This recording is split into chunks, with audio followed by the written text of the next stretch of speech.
I found Decker living in a bottle after his termination. He's cleaned up since then, but I keep eyes on, just to be sure. The 20th century thing is an unfortunate affectation, but I'm not paying him for his fashion sense.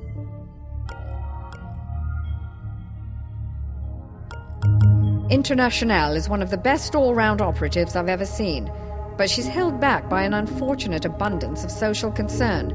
If used correctly, she's the bedrock upon which you can build a winning team. Just don't ask her about the plight of the global proletariat. Shalem is good at covering his tracks. I don't usually employ people I don't understand, but his skill set was too useful to pass up. He's obviously using us as a means to some personal end. We'll see who shows their hand first. Even with the brain damage, Banks is one of the most effective hackers I've ever encountered. With stims and neuroconditioning, she's able to stay lucid. But I wonder what kind of long-term effects that might have on her stability.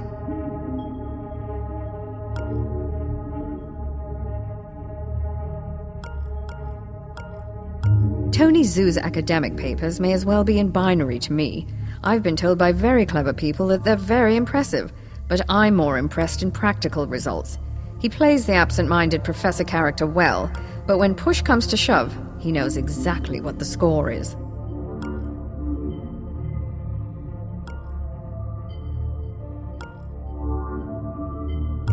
Muratova is a deadly weapon in human form.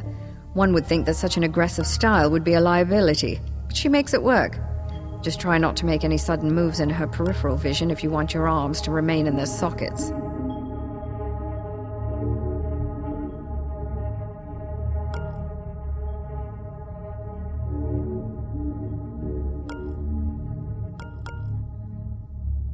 Most people find Sharp off-putting because of his cybernetic enhancements.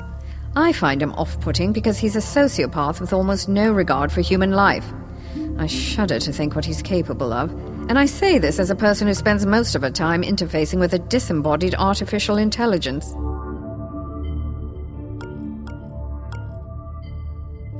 Esther is one of our newest recruits, and she shows great promise. She's certainly motivated to get back at the Corps after the smear job they did on her. I don't keep up with the holovids, but even I had heard about her so-called youthful indiscretions. The Corps are never more ruthless when they are trying to control their public image. I feel the same may be said for Esther.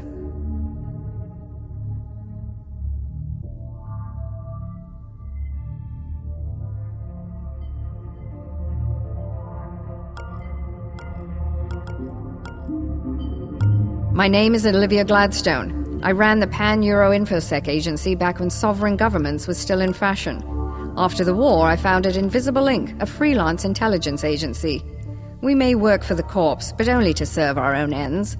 We've been gathering intelligence for years, waiting for the opportunity to bring the whole machine crashing down.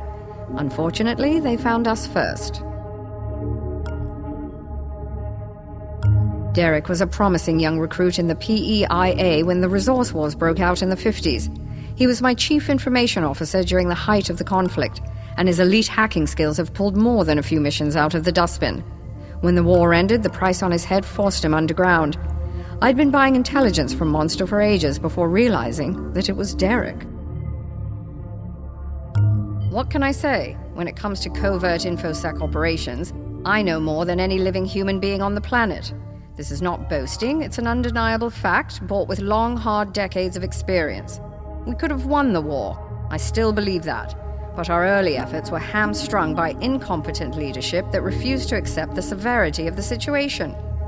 When the director finally realized how bad it was, he defected to the Corps. I took over and made it our first priority to recapture him before he gave away too many of our operational secrets.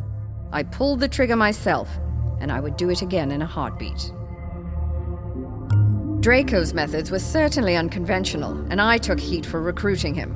But what my superiors failed to understand was that we were not fighting a conventional war, and we could not afford to limit ourselves to conventional tactics. The corporations had deeper pockets than we did, and were wholly unaccountable to the system of international justice. I didn't have the luxury of restraint. I was charged with interdicting the enemy's security operations as efficiently as possible.